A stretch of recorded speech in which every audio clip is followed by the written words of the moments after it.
Hello gamers and welcome back. I'm Rob, of course, or Warshack if you want to call me by my in-game name. And in this episode, we're going to be going over the top 5 best mid-range decks, or I should say budget mid-range decks for you to play in Hearthstone. I completely understand that a lot of you beginner to intermediate players, which is where this video is targeting. For you veteran players, this isn't really for you, but for you intermediate to beginner players, getting dust, getting coin, or not coins, but gold, and accumulating a decent collection is very difficult once you first start Hearthstone because it's a little overwhelming and it's just a long grindy road ahead.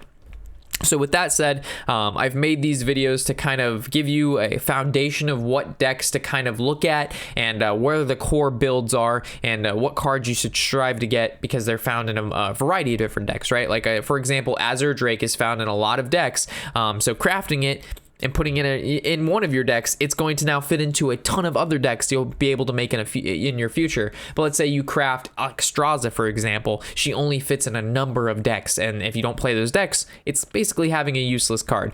So again, this is for our intermediate to beginner players in Hearthstone.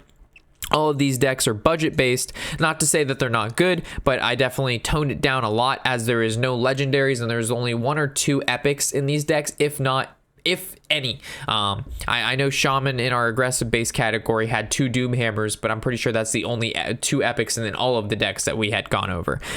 So for starters, we're going to talk about Mage, and it's going to be the Tempo Mage. This is a very similar deck list that we actually played in our free-to-play Mage class, which we made up to, I believe, rank 10 was where we capped off, and we really didn't try to grind ladder that hard, but the deck easily got us to rank 10, and it had a very, very similar list to this. As you can tell, the dust count at 840 isn't asking a whole lot in comparison to some of these other decks where the dust count is up into the 7,000 or 8,000 mark. Also keep in mind that all of these cards are from the basic sets and just the expansions. None of them are from adventure mode, so it's not like you have to unlock any wings to any adventure mode, which costs 700 gold to get any of these cards. All of these should be from the basic and just normal expansions, and they should be commons and rares. So as we can see, we see the skeleton of a Tempo Mage deck. A deck oriented on playing very high profile creatures such as Mana Worm and the Cult Sorcerer, Sorcerer's Apprentice, gives us a lot of value through those, and then we can finish up the game with cards like Flame Strike, or not Flame Strike, but Firelands Portal, the Faceless Summer, and the Fireball. This deck can do a massive amount of burst damage from hand with, the fireballs, the cult sorcerers, the frost bolts, and things of that nature. It has the draw mechanic with loot hoarders and arcane intellect. It's got spellslinger in the deck to be able to have you generate cards that are outside of your set of normally being able to play. Normally I would maybe put Kabbalist Tome or cards like Babbling Book in the deck, but unfortunately, again, they're epic, and one of them comes from an adventure. So again, these are budget-based deck guides. And as we move along, the dust count in these decks are also going to increase, and I think we never go above 3,000. So you definitely, these decks aren't super hard to build and are more so just a foundation. So moving to the warrior, we have the Tempo Warrior. Unfortunately, I couldn't build a dragon tempo, which is what I really wanted to do, but unfortunately, a lot of the dragons are either too expensive, like the Twilight Drake being an epic, or the Blackwing Corruptor, which is found in the adventure mode, which would be very expensive and definitely push this deck to the 3,000 plus dust range. So I've gone with this more tempo aggressive based warrior. Looks very similar to the I would have to say it's a mix between the normal aggressive based warrior deck and then also just the Tempo Warrior. I've thrown in the best of both worlds, kind of, with the Small Time Buccaneer, the N'Zoth's First Mate, the Blood to Icor, but it also has the ability to draw a lot with Battle Rage, which is what this deck normally lacks. Is once you run out of steam, you basically kind of just die because you have no card draw. I've kept cards like Azure Drake in combination with Blood to Icor and Slam because those are really good removals and draws along with creature generation. It has 1 Arcane Reaper because this deck doesn't really revolve around weapons, but I feel like having it in the deck, because not only can you make trades, but it also has the ability to push a sizable amount of damage face with the Kor'kron Elites and the Reaper. But I've also added in some interesting cards like the Gadgeteer and the Grim Street Smuggler, which actually buffs cards in your hand. So in replace of normally the dragons, I've put in hand buffing cards, which kind of goes along with the newest expansion, the Mean Streets of Gadgetzan. So as this might not be the most most powerful deck that we can play because I couldn't build it exactly what I wanted because of the budget that I had to put on it. It's still a very fun deck, and I think you can get off some really cool combos and wins with it regardless. And again, the reason why we don't have patches in the deck or any of the super fancy cards is again because these are budget-based deck guides. We put in a legendary, like a legendary by itself costs 1600 dust, which is more expensive than this entire deck list. And on top of that, cards like the Azure Drakes, the Argent Commanders, and the not N'Zoth's First Mate, but the Small Time Buccaneer fit into not only this deck, but any other pirate deck or spell deck that you're looking to build. So I built these decks in a way that, again, utilizes cards that you're going to see over your Hearthstone career, and you're not solely just building for one particular deck. The next deck we're going to look at is going to be the Miracle Rogue deck, but this actually is a combo in between Miracle and Token. I wouldn't really say Token, but it has the ability to summon a large quantity of tokens with cards like Violet Teacher. We couldn't put in Van Cleef or the Questing Adventure. Well, we could have, but I chose not to. Or the Leroy Jenkins, because again, they're kind of expensive, and we don't want to get legendaries. We kind of want to keep it budget. So I've added in cards like the Cobalt Geomancer to replace Blood Mage Thalamus, which is, it's still a 2-drop. It still gives you +1 spell damage, but you don't get to draw a card. But it does actually have the +1/+1 extra in stats. So the Geomancer is really not a bad pick there. The reason the Burgle's in the deck is so you can kind of get things that you normally wouldn't have from your opponent's classic. Kind of might help you based on certain situations, plus the fact that we need to fill the slots that we're kind of leaving out. It still has the whole Miracle Rogue with the Gadgets and Auctioneer, a double counterfeit coin, conceal, still has the Abysses and the Cold Bloods to be able to deal large quantity of damage in one turn. But instead of going for like a big Van Cleef, we're going to go for like a big Violet Teacher turn, and then be able to summon a bunch of tokens, give those tokens stealth, and then go in with those tokens with Cold Blood, or this is the following turn. So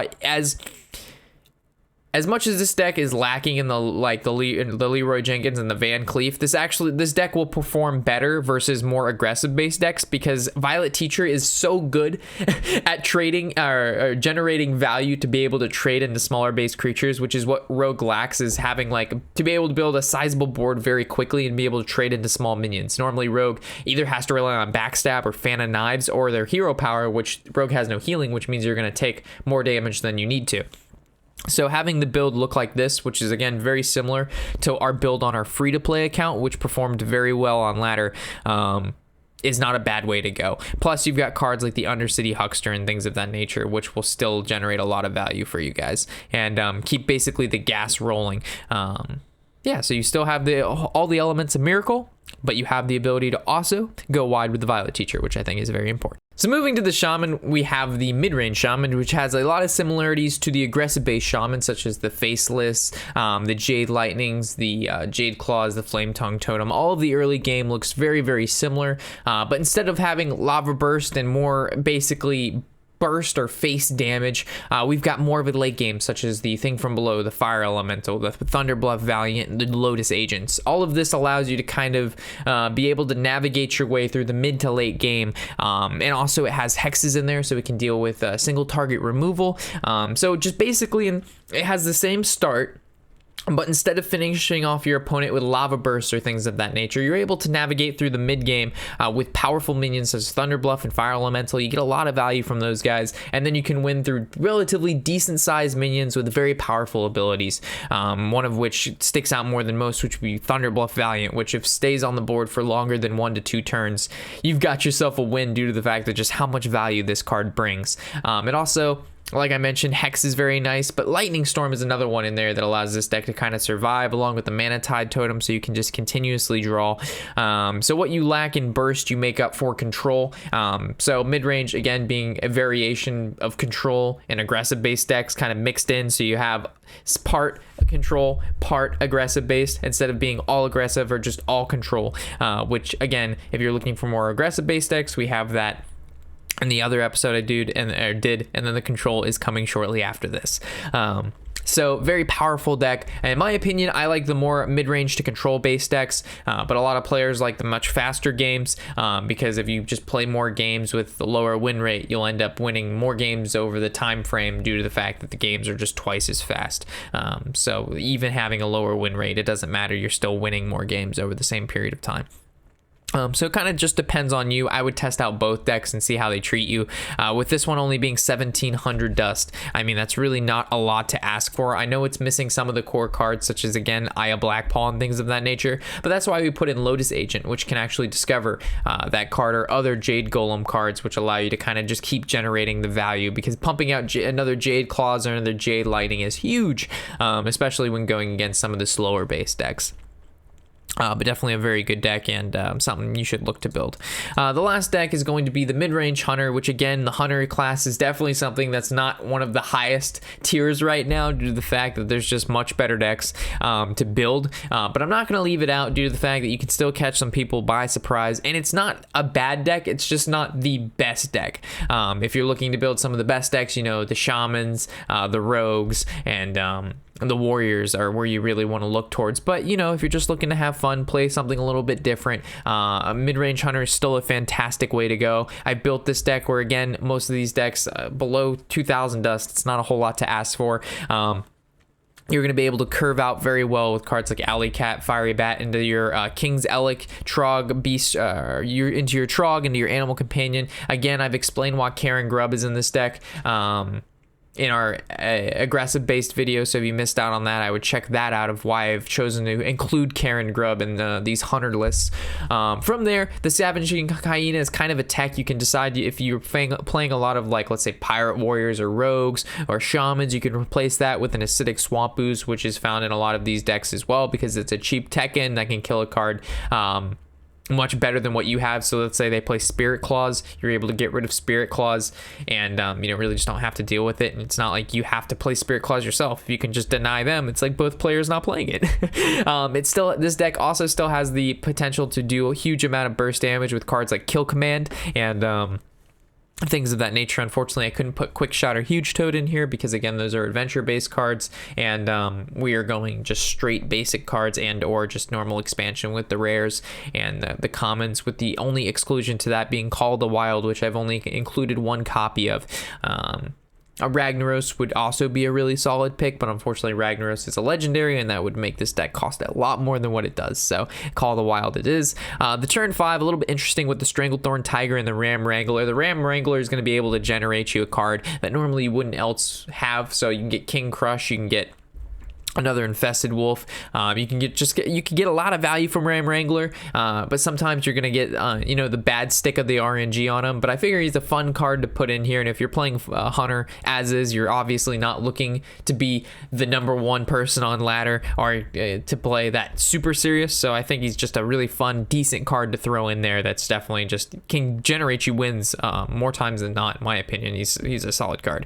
The Stranglethorn Tiger adds to kind of the mid-rangeness. With it being stealth, you can trade into basically whatever you want, or you can combo it with Kill Command to deal a huge amount of damage to your opponent's face.